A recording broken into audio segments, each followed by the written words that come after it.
Today in Michael's Corner, we're going to be covering something really cool, something you have almost guaranteed to be curious about at some point in your life, and that is, how the heck do we go about pricing your home? Do we just look at some neighbors? Is it all about price per square foot?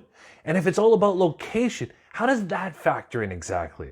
We're going to answer these questions and so much more on this episode of Michael's Corner, so please be sure to click that like button and let's get to it.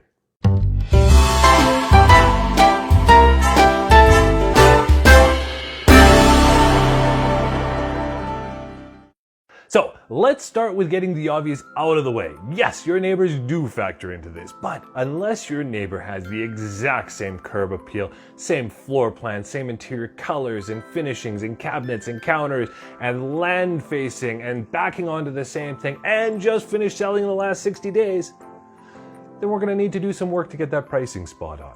And this is such a critical step. My team and I are known for our industry-leading marketing for our clients, but all the marketing in the world won't sell a home that's way overpriced. Today's buyers are too savvy, and chances are you know someone who sat on the market for 4, 5, even 6 months with no offers, let alone a firm sale. So to do this right, there are a ton of factors that we need to consider when we position your home in the market.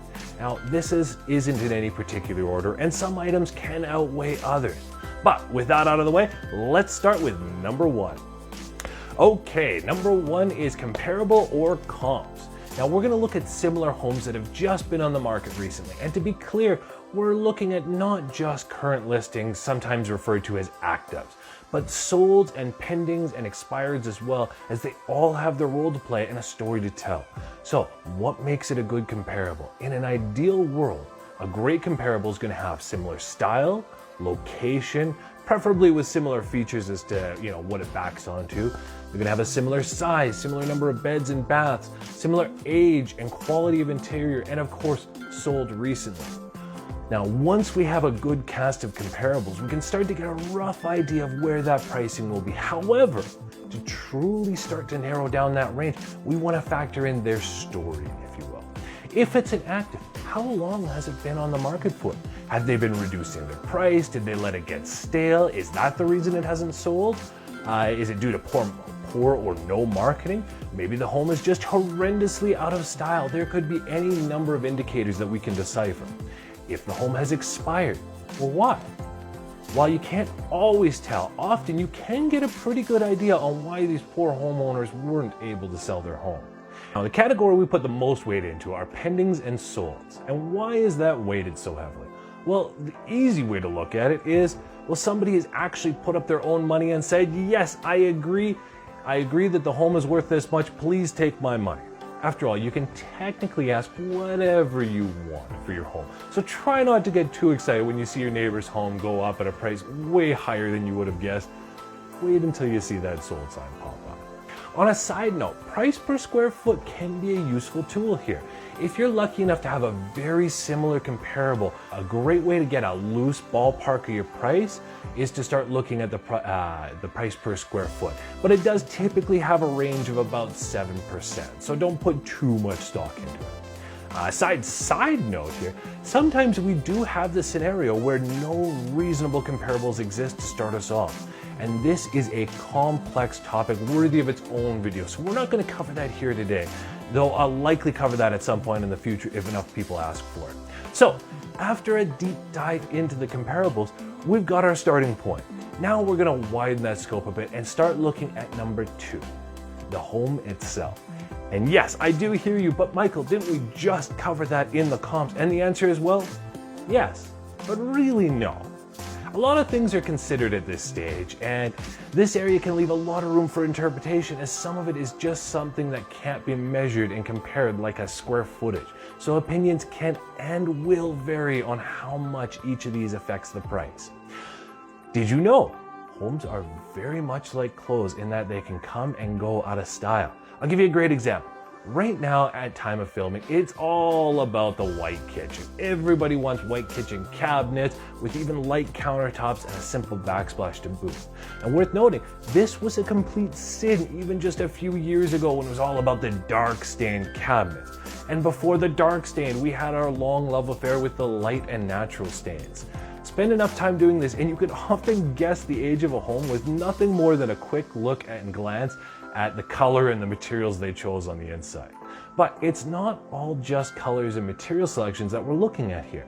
Let's take a look, for example, as you already know, current home buyers in Calgary are by and large looking for open concept homes. Whereas in the 90s, it was all about what we're now calling the traditional setup, with the segmented layout, often 2 TV rooms, your living room and family room, and 2 eating areas with your formal dining room and your breakfast nook, all on the main floor. So how does that affect pricing? I'll give you a really cool example. In some Calgary communities, there are homes that are at an age and with the right location where we're starting to see every home get either fully or heavily renovated. And looking at this, we can actually see how this affects the pricing in real time. You see, some sellers will go as far as to open up the home, start tearing down walls, and turn it into a modern open concept, while others will take a simpler approach and simply do a surface renovation, leaving the original layout intact. And you can actually see a measurable difference in the demand and price it's sold for. It's actually honestly fascinating. So, some of the other things that we look for: finishings, colors, layout, shape of the home. Is it pristine? Is it a dump? Is it somewhere in between? How old are the furnace, the hot water tank, the roof, and the windows? Are there any unique features, both good and bad? And is there anything that could change a buyer's mind either for or against the property? We're looking at all of that stuff and attempting to attach numbers to each individual segment, either increase or decrease the price. But what about location? That's the thing we've all heard more times than we can count, right? Well, yeah, location does play a huge role in valuing the home. Come on, would you rather buy a home backing onto a nice green space with a view, or that same home backing onto a 4-story condo complex? Obviously, the green space is the way to go, all other things being equal. But would you pay more for that green space? And if so, how much more? Or what about being close to public transit, or a school that your kids can go to, or a spot that has lake access? All are great scenarios where we must determine exactly how much value to add or subtract based on exactly where the property is located. Obviously, that gets into a lot of territory, so we're going to keep that one a little short and sweet.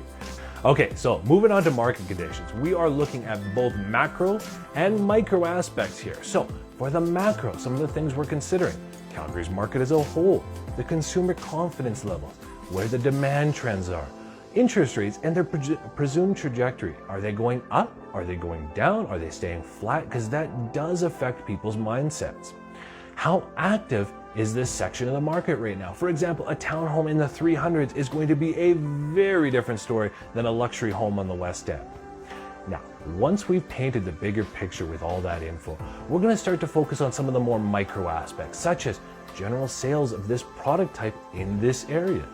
Are sales increasing or are they slowing down? Inventory levels of similar homes nearby are definitely something we're going to be factoring in. Are we offering an in-demand product with little to no competition at the moment? Or are we the 15th townhome that's up for sale in this complex and it was only sold originally with 3 possible layouts?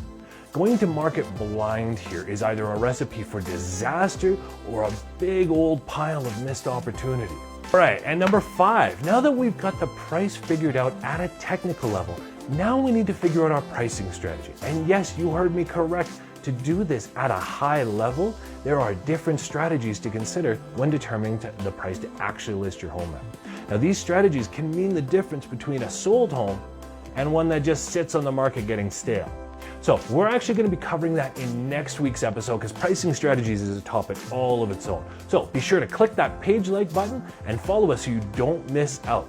My name is Michael Smith. Thank you so much for watching, and remember to always make sure to have somebody looking out for your best interests.